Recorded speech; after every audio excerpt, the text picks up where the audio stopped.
हर जगह राघव चड्ढा के बिट्रेयल की ही बात चल रही है। सोशल मीडिया की बात करें चंद्रपुरा जी या फिर न्यूज चैनल की, हर जगह पे सिर्फ राघव चड्ढा की ही चर्चा हो रही है।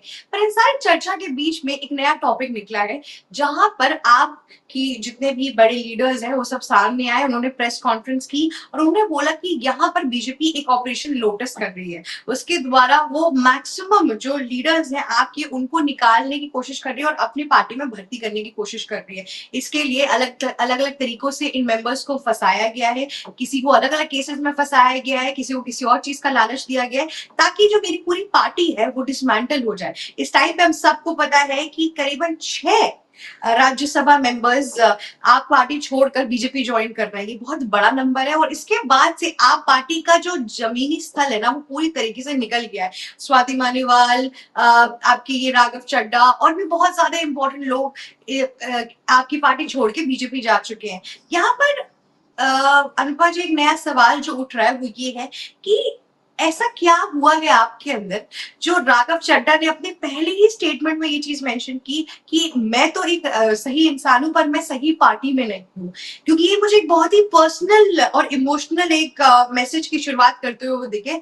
और दूसरी ओर हम ये भी देख सकते हैं कि किस तरीके से ये सारे 6 जो मेंबर्स थे इनको भी मनाया गया। क्या इन सबको आप पार्टी के अंदर उतना ही वोट देखने को मिल रहा था? क्योंकि ये पहली बार नहीं है कि लोग पार्टी छोड़ के जा रहे हैं। इसके पहले भी अगर आप देखेंगे, कपिल जी हो गए, फिर आपके सबसे जो बहुत इंपॉर्टेंट मेंबर थे एक टाइम पर, नजारे के टाइम पे जिन्होंने प्रोटेस्ट किया था, कुमार विश्वास, उन्होंने भी बहुत ही कहते ना, बहुत ही इमोशनल टर्म्स पे चीजों को छोड़ा था। वो बहुत ज्यादा डिसएग्रीमेंट में थे आप पार्टी के साथ, और वो दोबारा पॉलिटिक्स उन्होंने ज्वाइन भी नहीं की उसके बाद से। उन्होंने भी यही बोला था कि जिस सोच के साथ हमने आप पार्टी शुरुआत की थी उसकी, अब वो सोच रह नहीं गई है। तो आपका क्या कहना है इस पूरे मैटर के ऊपर?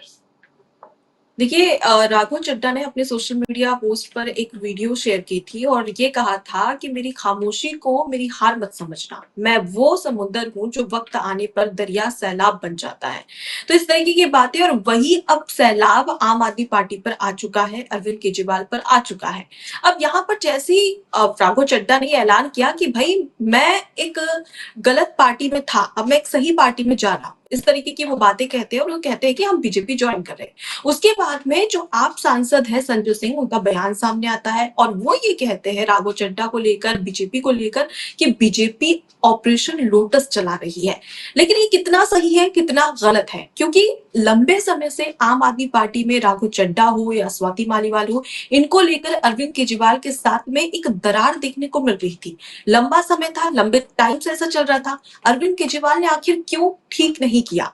क्योंकि अक्सर हम देखते हैं अंदरूनी कलह पार्टी में होती है, लेकिन उसे ठीक करने की जिम्मेदारी भी जो सबसे बड़ा लीडर होता है उसकी ये जिम्मेदारी होती है, ताकि पार्टी टूटे नहीं। पार्टी किससे बनती है? जो जनता के जो जनता का विश्वास जीते, जो कार्यकर्ता है, नेता है, या फिर उस पार्टी के विधायक या सांसद है, उनसे ही पार्टी बनती है, ना कि सिर्फ एक लीडर से पार्टी बनती है। अगर हम कांग्रेस की बात करें तो सिर्फ राहुल गांधी से पार्टी नहीं बनती, बल्कि जो कार्यकर्ता है, तमाम जो नेतागण है, उनसे ये पार्टी बनती है। ठीक आम आदमी पार्टी पर भी निर्भर करता है, जिसमें अरविंद केजरीवाल प्रमुख है। लेकिन उसके साथ ही साथ राघव चड्ढा को लेकर जो सियासी बयानबाजियां सामने आ रही थी, उसके साथ ही साथ स्वाति मालीवाल लगातार आम आदमी पार्टी और अरविंद केजरीवाल पर हमला कर रही थी। तो इसे ठीक किया जा सकता था, ऐसा नहीं हुआ कि सडनली सब कुछ हो गया। हम इसमें लंबे समय से चर्चा कर रहे थे कि आखिर राघव चड्ढा ने प्रधानमंत्री से जुड़े सारे पोस्ट क्यों डिलीट कर दिए, इस तरीके की बातें भी सामने आ रही थी। राघव चड्ढा जब प्रोटेस्ट हो रहा था तो क्यों नहीं गए, आम आदमी पार्टी का साथ क्यों नहीं दिया? तो इस तरीके की बातें वहां पर कही जा रही थी। तो उस समय अरविंद केजरीवाल की क्या जिम्मेदारी थी कि भाई वो पहले बैठे, बातचीत करे और इसको सुलझाए। क्योंकि नेता जो है वो कभी भी अपना जो करियर है, चाहे वो राजनेता के करियर की बात करें, समाज सेवा की बात करें, जो भी मुद्दे हो, उनको लेकर कहीं ना कहीं ये जो राजनेता है वो पार्टी छोड़ देते हैं, और ऐसे में उन्हें अपनी पार्टी में बनाए रखने के लिए कोशिश करना बहुत जरूरी है। अब आगे सबसे बड़ा मुद्दा ये होता है कि यहाँ पर ऑपरेशन लोटस का आरोप लगाया जा रहा है। देखिए, मैं इससे बिल्कुल भी इत्तेफाक नहीं रखती हूँ। मुझे ये बिल्कुल खराब लग रहा है कि आखिर क्यों बोला जा रहा है कि ऑपरेशन लोटस। अरविंद केजरीवाल को ये चीजें पहले से पता थी कि उनकी पार्टी में क्या स्थिति चल रही है, और ठीक ऐसा ही आरोप जब जो हेमंत बिस्वा शर्मा थे, वो जब बीजेपी में चले जाते हैं, कांग्रेस पार्टी का साथ छोड़ देते हैं, उसके बाद भी यही आरोप लगाए गए थे कि भाई ऑपरेशन लोटस है, वॉशिंग मशीन है जिसमें सारे पाप और जितने भी क्रियाक्रम होते हैं सब धुल जाते हैं, उसके बाद में पार्टी अन्य पार्टियों को छोड़कर भारतीय जनता पार्टी ज्वाइन कर लेते हैं। इस तरीके की बातें भी कही गई। लेकिन उस समय क्या निकल कर सामने आया था कि हेमंत बिस्वा शर्मा ने खुद बताया था कि भाई मुझे जो रिस्पेक्ट पार्टी में मिलनी चाहिए थी वो राहुल गांधी की तरफ से नहीं मिली थी। राहुल गांधी ने अपना जो कुत्ते का झूठा बिस्किट था वो मुझे खिलाया था और वो मुझे खाने के लिए कह रहे थे। तो ये तमाम बातें उन्होंने साझा की है। तो एक सेल्फ रिस्पेक्ट जब आती है और उस सेल्फ रिस्पेक्ट पर अगर किसी भी तरीके का दाग लगाने की कोशिश की जाती है या उसे नीचे झुकाने की कोशिश की जाती है और वही नेता बर्दाश्त नहीं करते। और यही चीजें सेम राघव चड्ढा और आम आदमी पार्टी के बीच में हो रही है। हमने देखा कि किस तरीके से राज्यसभा में जो डिप्टी लीडर पद था उससे राघव चड्ढा को हटा दिया गया। क्यों हटा दिया गया, इसके पीछे की वजह क्या थी? क्योंकि आम आदमी पार्टी में वो राघव चड्ढा वो एक ऐसे नेता थे जिनकी पूरे देश में तारीफ हो रही थी कि भाई ये जन समस्याओं को कितने अच्छे तरीके से उठाते। तो अगर उनके फॉलोअर्स की देखिए, उनके व्यूज की बात करें तो मिलियंस में उनके व्यूज आते थे, मिलियंस में उनको लाइक्स मिलते थे। तो इससे समझ में आता है कि जो युवा है वो उन्हें पसंद कर रहे थे। तो इसका फायदा अरविंद केजरीवाल उठा सकते थे। लेकिन आपने जिक्र किया था जो मशहूर कवि है जिनका नाम है कुमार विश्वास, उन्होंने भी आम आदमी पार्टी छोड़ दी थी और उनका एक बयान काफी ज्यादा वायरल हुआ था। एक साल पहले उन्होंने एक टीवी चैनल पर या इंटरव्यू में ये बात कही थी जिसमें उन्होंने कहा कि अगर आप किसी व्यक्ति अरविंद केजरीवाल से ऊपर उठते हैं तो उन्हें वो चीज पसंद नहीं आती है। अभी एक लड़का है, एक युवा है जो एक एक्ट्रेस से शादी कर ली है, उसकी रील्स काफी ज्यादा वायरल हो रही है। तो उन्होंने बोला कि नेक्स्ट नंबर किसका है? तो उन्होंने सीधे बोला था कि राघव चड्ढा का नेक्स्ट नंबर है। उसके बाद में राघव चड्ढा भी खुद अपने सोशल मीडिया पर पोस्ट करते हैं, एक किताब का जिक्र करते हैं, उन किताब के पन्नों का जिक्र करते हैं जिसमें साफ तौर पर लिखा गया है कि जो आपसे ऊंचे लोग हैं, जो आपसे ऊपर लोग हैं, उन्हें खुश करने के लिए उतना ही करिए जितना हो सके। अपनी प्रतिभा, अपना टैलेंट इतना ज्यादा मत दिखा दो कि उन्हें ये चीज बर्दाश्त ना हो और उसके बाद में आपके लिए खतरा बन जाए। इस तरीके की बातें उसमें कही गई थी। तो इन बातों से साफ समझ में आता है कि कहीं ना कहीं इसकी शुरुआत बहुत पहले से हो गई थी।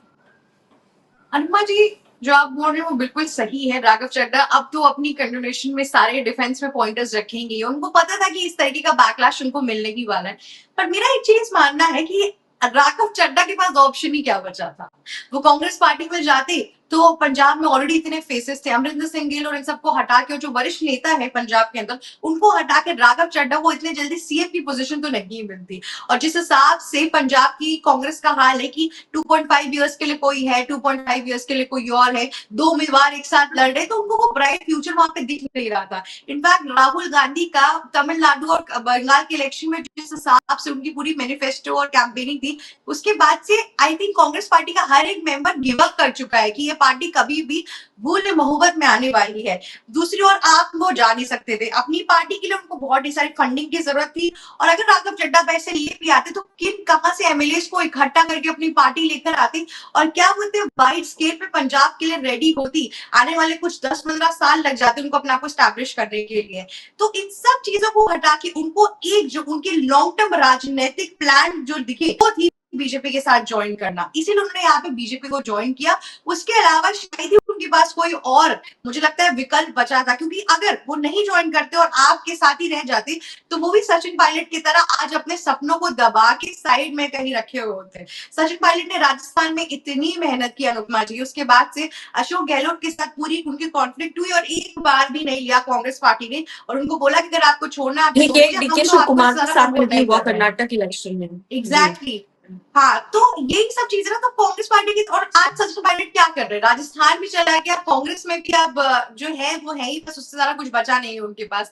तो राघव चड्ढा की जो एज है प्लस उनके जो विचार है और उनकी जो जिस हिसाब से एप्रिसिएशन चल रही है, आज ट्रोलिंग हो रही है, कल को वो 4 अच्छा काम करेंगे हट जाएगा। पर वो जिस हिसाब से पंजाब के सीएम बनने की पूरी तैयारी यहाँ पे करके आए हैं, वो मुझे लग रहा है इस टाइम पे उनका हिडन एजेंडा है। और मुझे नहीं लगता कि बात इससे बेटर कुछ कर 2027 सकते हैं। में शिविर पंजाब में इलेक्शन होने वाले हैं, ठीक है। और इलेक्शन में अगर हम Exactly. कांग्रेस की स्ट्रेटेजी की बात करें तो कांग्रेस में खींचतान पहले से शुरू हो चुकी है पंजाब में। जहां पर नवजोत सिंह सिद्धू की बात करें, नवजोत कौर सिद्धू की बात करें तो उन्होंने पार्टी तक, नवजोत कौर सिद्धू है, उन्होंने पार्टी तक छोड़ दी है।